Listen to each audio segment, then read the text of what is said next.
You're listening to Talking Law, the podcast where business owners just like you discover how to avoid legal landmines and build value using smart legal tips.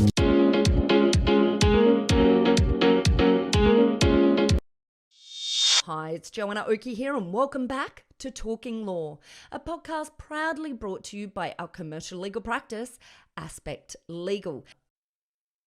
Hi, it's Joanna Oakey here and welcome back to Talking Law, a podcast brought to you by our commercial legal practice, Aspect Legal. Now, today's episode is the final half hour of our two-part series on brand strategy and rebranding for business with Sophie Bartho, founder and managing director of Brandswell. In part one, we looked into why and when businesses ought to consider a rebrand and how it's not a concept limited to large businesses alone, but that is equally applicable to the SME environment as well. Sophie walked us through Brandswell's unique approach in bringing the brand to life through rigorous stakeholder engagement. And of course, for all the cynics out there, we also drilled into some hard return on investment analysis in relation to how branding and rebranding impacts your bottom line. So if you missed part one, you can check out that episode, which is episode 43, after listening to this one. Simply visit our website, talkinglaw.com.au, or if you're on your iPhone, just pop into your iPhone and head to other episodes and you'll be able to say the other episode of episode 43. But for today,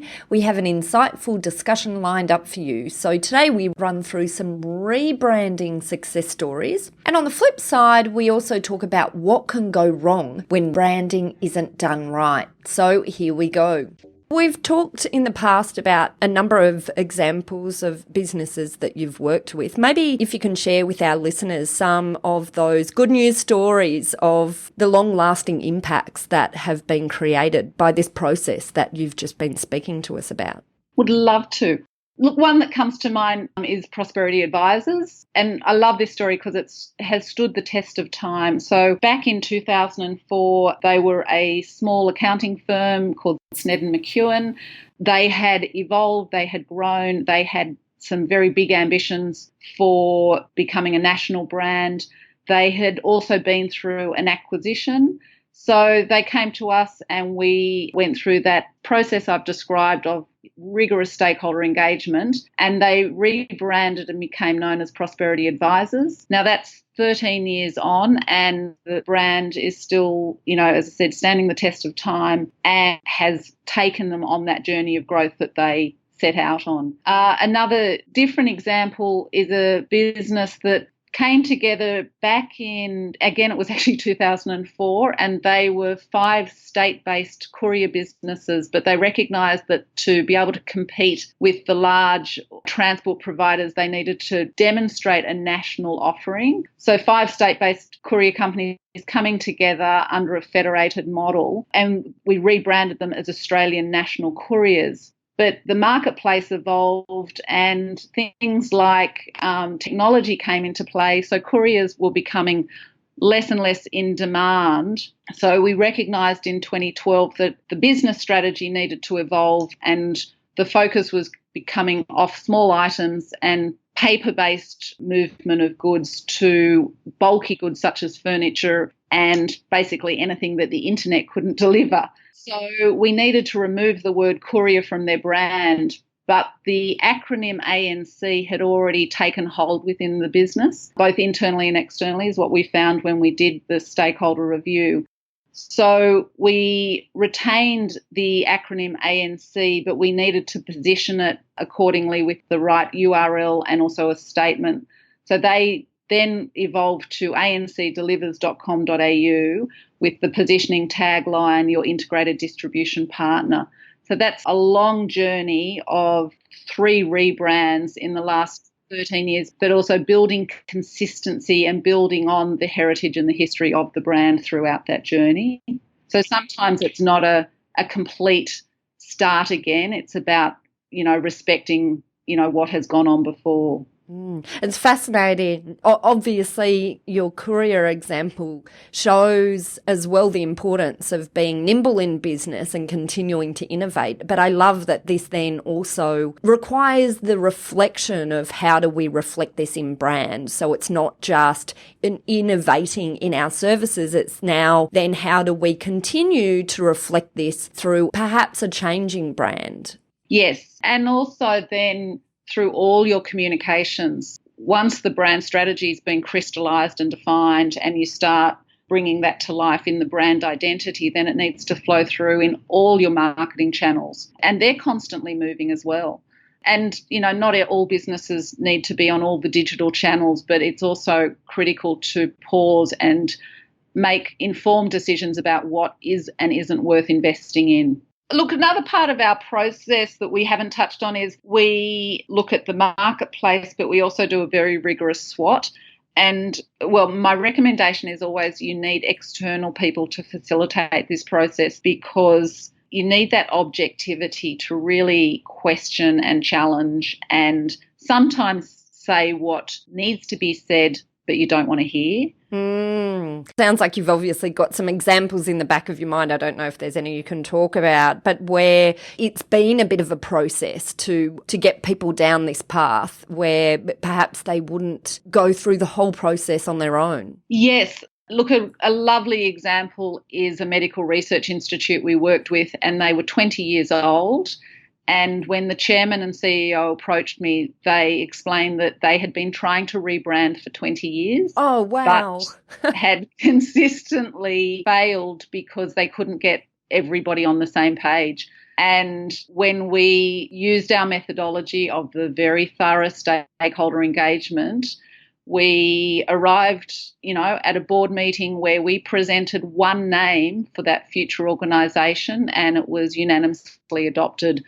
And after 20 years, that's amazing. Well, there you go.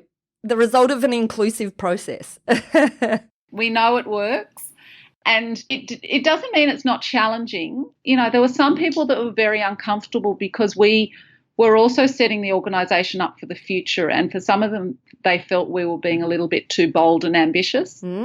But we were setting a brand up that they could grow into. And the other thing we find, Jo, is people are often really humble. So we bring a very objective perspective because it's not only the internal stakeholders we look at, but we also look at the marketplace. And sometimes we're encouraging our clients, they need to be bold and brave and be very, very proud of what they have achieved. And that means adopting a much stronger presence in the marketplace. And so did you find in that example that you were talking about where you came up with the brand where some people felt a little bit uncomfortable because they didn't know if they were living up to it at the moment? I guess, was that the issue at base, that they felt they weren't living that yet? I think it was more about the personalities, that they were more comfortable being shy and, let's say, being the scientist in the laboratory and not wanting to be public facing. Now, they didn't need to be public facing, but their brand needed to be. So it was an interesting sort of emotional journey for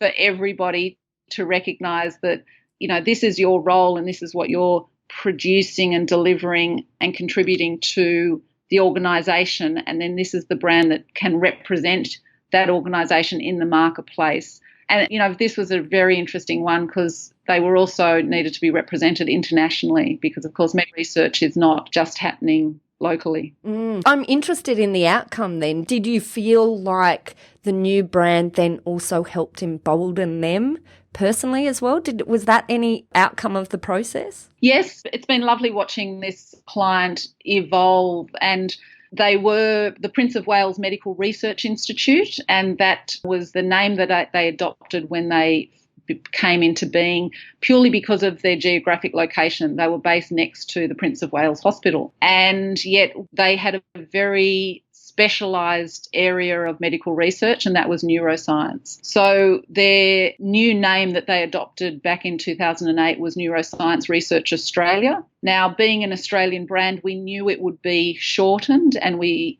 wanted to avoid an acronym. So we preempted that and acquired the URL neuro.org.au And that has actually become the acronym and abbreviated reference point for Neuroscience Research Australia. So we were looking well and truly into the future and knowing the sort of behavioural patterns of naming within an organisation and setting them up for the short term and the long term. And so you said you ended up with Neura? Is that what you said it was called in the end? Neura. Okay. Yes. I love it. What a great name. Well, look, they've just grown and grown and grown and acquired significant investment. They've built fantastic purpose-built facilities now next door to the Prince of Wales Hospital, and of course now have their own very well-defined brand and positioning in the marketplace. Wow, I can really see, in that example, what impact brand can have, certainly with the original brands you were talking about and then the progression of the brand. What a great story. Thank you, Sophie. Pleasure. And so, Sophie, maybe you could paint a picture for us as well. Give us a bit of information about what people need to be aware of that can go wrong in this process or thinking about brand as a whole. I think what can go wrong is it can be rushed and there can be inadequate investment. It does take time, it takes money and it takes resources. And so you will need to allocate people to nurture and guide the journey internally for the organisation. And, most importantly, engagement is key. So you can't task this to someone else in the organisation and not participate. You have to be very, very present through the process and own it from the outset. Because, when it is done well and it's done methodically and it's inclusive and you do take everyone on the journey, the investment can pay out tenfold well into the future. Okay, I think they're really great points.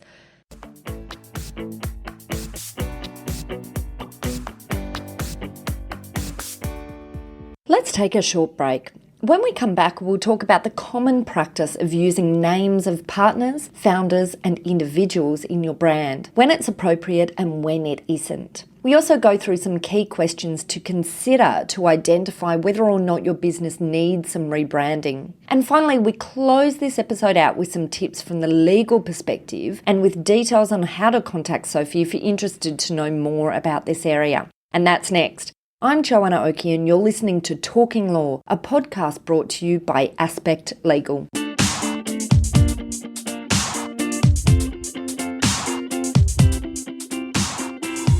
Are you looking for a top quality legal team to assist you in your organisation? Aspect Legal is an innovative commercial legal practice that specialises in providing fast and professional services for their clients. If you'd like to chat about how we might be able to assist you, simply head over to our website at aspectlegal.com.au to book in a time for a free discussion with one of our lawyers. While you are there, you might also like to check out our innovative product, Legal on Tap. Our SME version of this product provides a business with access to a team of lawyers to answer questions as they come up in the business. And our large business version also provides this access to our team of lawyers to ask questions, but it also provides a wide range of online-based training in contract law for non-lawyers. Both of these products are available for a ridiculously low monthly price. If you're interested, simply head over to our website at aspectlegal.com.au and check out our Legal on Tap pages, or head over to our contact page and submit a form to let us know that you would like more information.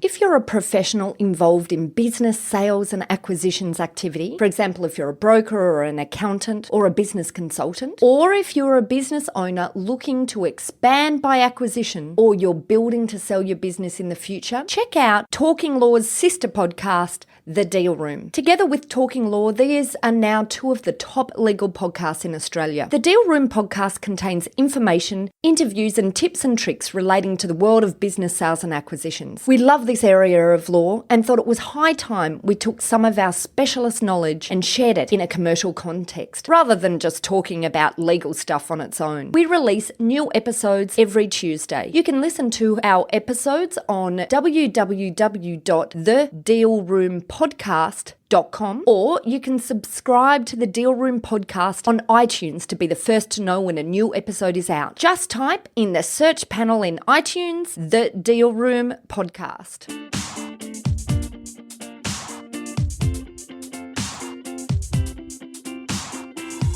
Welcome back. Earlier, Sophie shared some successful rebranding stories of businesses who did it the right way, the results of an inclusive process through rigorous stakeholder engagement. And we also identified some ways businesses can attack this in the wrong way. Let's keep the conversation going and discuss the common practice of using names of partners, founders, and individuals in your brand name.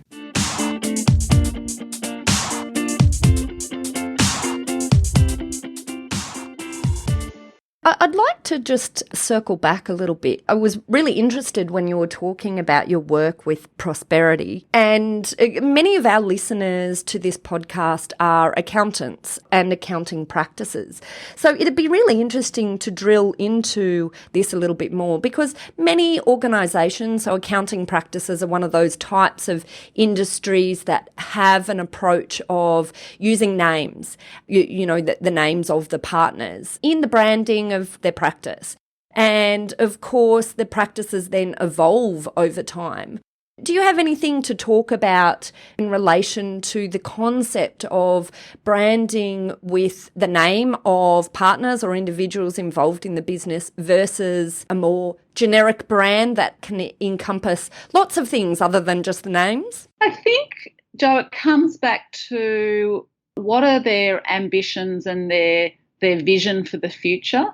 And, that might be about retaining that rich heritage of where the brand started, and it might be in the name of a founding partner. And other times it might be recognising that, no, this brand actually stands for something more progressive, more modern, and hence they would like to move beyond some of that heritage. And this is why that, stakeholder engagement process is so important. It's also interesting to reflect, what does the brand communicate? And by retaining, let's say, the founding partners' names, that there's pros and cons, and it really comes back to, okay, what do we want to communicate in the marketplace through our brand name? And maybe if you can talk about some of the cons, perhaps, of retaining individual names.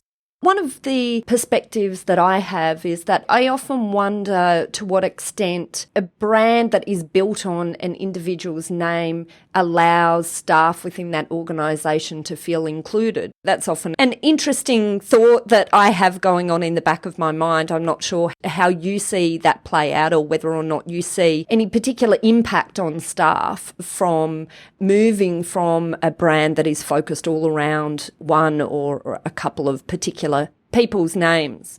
I think it comes back to the reputation of that individual, and also what they may want to do with that business in the future.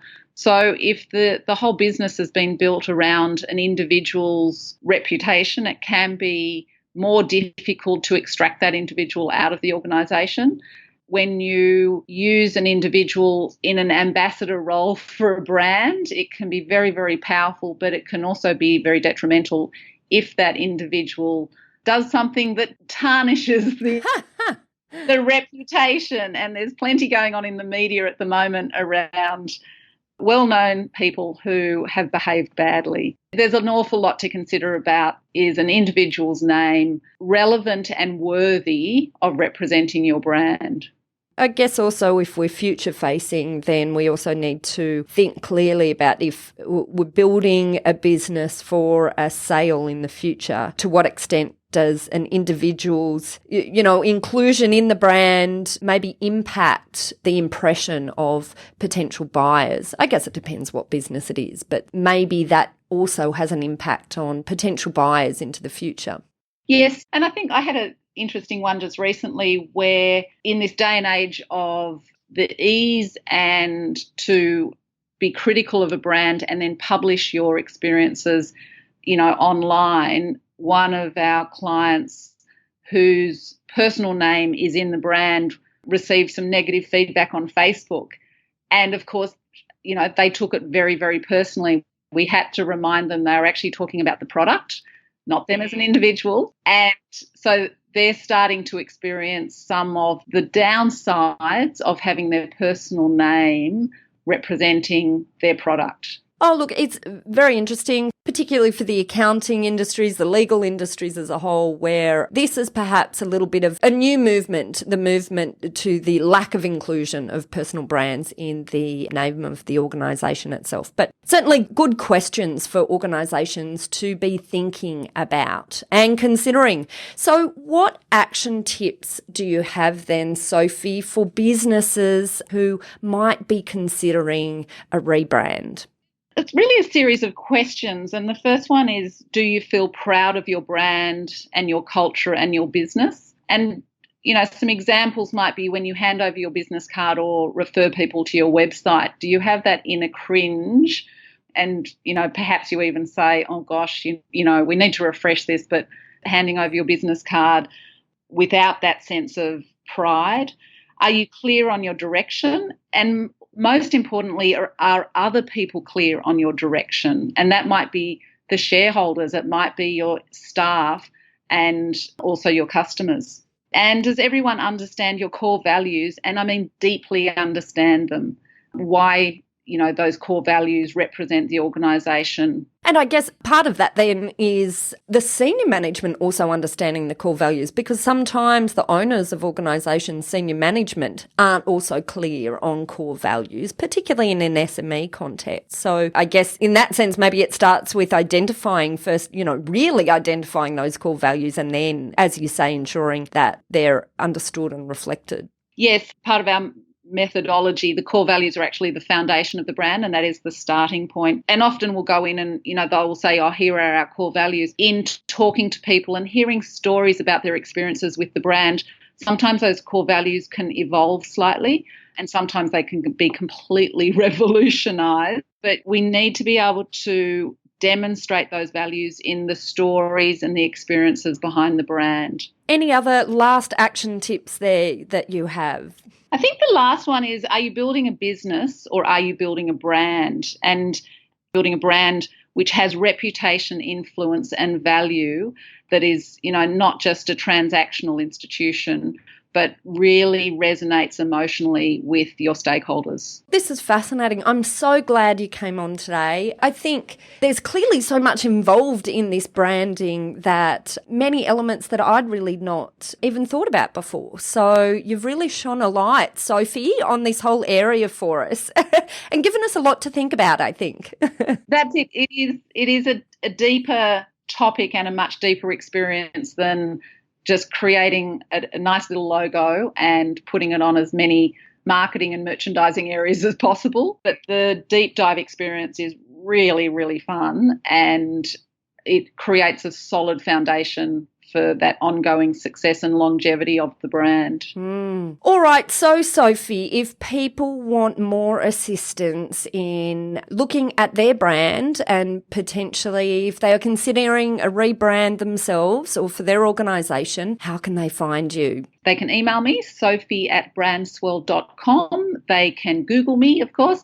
and my phone number 0411 191 141. And I'd love to talk to anyone that is curious and keen to learn more. And we'll definitely have your contact details, Sophie, on our podcast page for Talking Law. So all you need to do is go to talkinglaw.com.au and find our episode today with Sophie, and you'll find details there of how you can contact Sophie directly. Thank you, Sophie. You have been so generous with your time today and all of your examples and information that you've given us. So thank you for coming along. My pleasure, Jo. Well, that's it for our two-part series all about brand strategy and rebranding for business with our special guest, Sophie Bartho of Brandswell. Now, of course, it would be absolutely remiss of us on Talking Law to talk about the whole concept of brand strategy and rebranding without also drilling into the relevant legal elements in this area. Now, we've talked about brand protection in a number of earlier podcasts, way back in episode 25 when we talked about common mistakes people make in the area of trademarks. Episode 7, where we answer common questions in relation to trademarks, and Episode 5, where we look at the trademark basics, or the trademark 101, as it were, for people to be across if they're thinking about trademarks. But in the next episode, we're going to drill into the legal elements that are involved when you're considering branding or rebranding. Because the time of developing a new brand, whether or not it's a rebrand or a brand for a brand new product or a business, is one of the most vulnerable periods for a business in relation to brand. You're vulnerable from the perspective of attack, from third parties arguing that you're infringing their marks if you take on a brand that's too similar to theirs. But you're also vulnerable from the perspective of having difficulty potentially from stopping other traders from using a similar mark if you don't get in and protect your rights and your marketing spend in relation to that brand that you're creating. So there's two elements here. It's about making sure you're choosing the right brand from a legal perspective in terms of protection for your organisation and in terms of being able to work out what is actually registrable. And then it's considering what to do after that fact. So look, if you're interested in finding more out about how to protect your business and how to indeed choose a brand that is less likely to end your business in trouble, then listen to our next podcast where we talk about this in much further detail. So look out for episode 45, where we look at the legal elements of brand strategy and rebranding. But if you'd like more information right now about this topic, simply head over to our website at talkinglaw.com.au. There you'll be able to download a transcript of this episode if you'd like to read it in more detail. You'll also be able to find details of how you can contact Sophie and Brandswell if you'd like to learn more about any of the items we covered today. And you'll also, of course, be able to book in a time with our lawyers at Aspect Legal if you'd like assistance with any of these areas that we talked about today from a legal perspective. We have a free 15-minute consultation with our specialist IP and trademark legal team. So head over to our website, find the links, and book yourself an appointment with one of our great legal team. Well, that's it for this episode. Thanks again for listening to this two-part series. You've been listening to Talking Law and Joanna Oakey, sponsored by Aspect Legal. See you next time. Thanks for listening to Talking Law. Tune in next time for more smart legal tips and tricks to keep you clear of those legal landmines. If you want to get a download of today's show notes, head over to talkinglaw.com.au.